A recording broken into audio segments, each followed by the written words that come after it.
Conseil numéro 2. Cultiver la posture du don, du plaisir et de l'échange. La relation pédagogique est au cœur du moteur de l'apprentissage.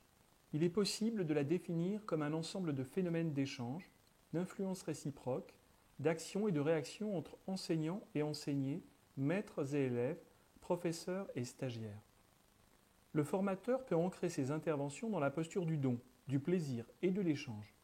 Cette posture de la gratuité engage sans contrainte l'autre à donner. Pour enclencher un tel cycle, le formateur est amené à donner de lui-même. La posture du don consiste à donner sans retenue et sans attendre en retour. C'est d'abord à l'ethnologue Marcel Mauss que l'on doit l'anthropologie du don et le triptyque donner, recevoir, rendre. Pour lui, le don est constitutif d'un système social total, car il lie tous les hommes par une chaîne invisible d'interdépendance. Le don va au-delà du troc ou du potlatch.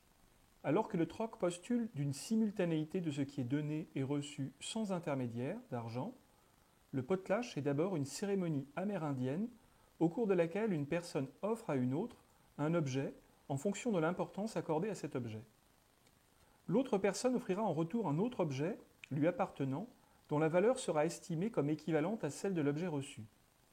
Comment s'insère aujourd'hui le don dans l'entreprise ? Examinons deux situations relationnelles, celle de l'entreprise et du collaborateur, puis celle du formateur dans son geste professionnel. La formation offerte au collaborateur par son entreprise, sous forme de récompense, comme troc ou potlatch, dévie d'une intention de gratuité, car le don véritable est affranchi de la valeur, de l'utilité ou de l'espérance d'un retour immédiat. L'entreprise offrant une formation à un collaborateur s'attend à de la gratitude ou une meilleure productivité en retour. Mais ceci est très incertain. Si contre-don il y a, celui-ci peut se produire dans un autre lieu, dans un autre temps, et pas nécessairement par le bénéficiaire du don initial. Le moment et le lieu du retour sont imprévisibles. Demain, celui qui a reçu deviendra peut-être tuteur ou formateur occasionnel, ou bien paré d'une nouvelle qualification, il cherchera un emploi mieux rétribué ailleurs. L'endettement est une force résultant d'un système d'échange social constitué de réciprocité, d'engagement mutuel informel, de transmission. Alter montre comment les transactions interpersonnelles et les relations de travail tendent à devenir marchandes. La coopération entre collaborateurs étant placée sous un impératif de performance, l'altruisme et le souci de l'autre ne sont plus si évidents. Les entreprises encadrent les situations de travail dans des procédures, des systèmes d'information et de contrôle. La situation pédagogique se présente différemment, car le don peut aussi avoir pour objet de se percevoir ensemble, de partager ce sentiment et simplement de l'éprouver.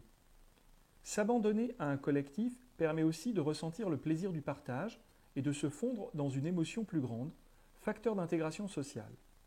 Lorsque le formateur se donne à son groupe, à sa matière, il produit du lien, de l'émotion. Il renforce les chaînes invisibles de solidarité et du vivre ensemble. Parfois même, il donne et reçoit ce que les entreprises ne savent pas si bien donner et recevoir.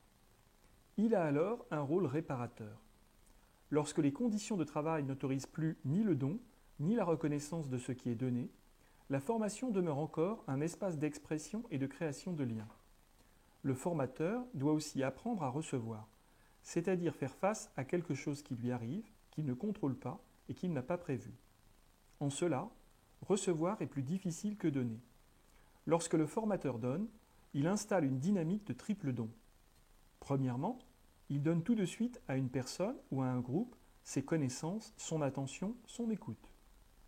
Deuxièmement, il enclenche des dons en retour, sous la forme du débat. Troisièmement, chaque participant donnera ses impressions et fera part de ses commentaires sur ce qu'il a vécu à tout un ensemble de parties prenantes plus ou moins distantes de la situation initiale de formation. Le don en formation est donc le premier geste de l'échange. C'est un exemple contagieux.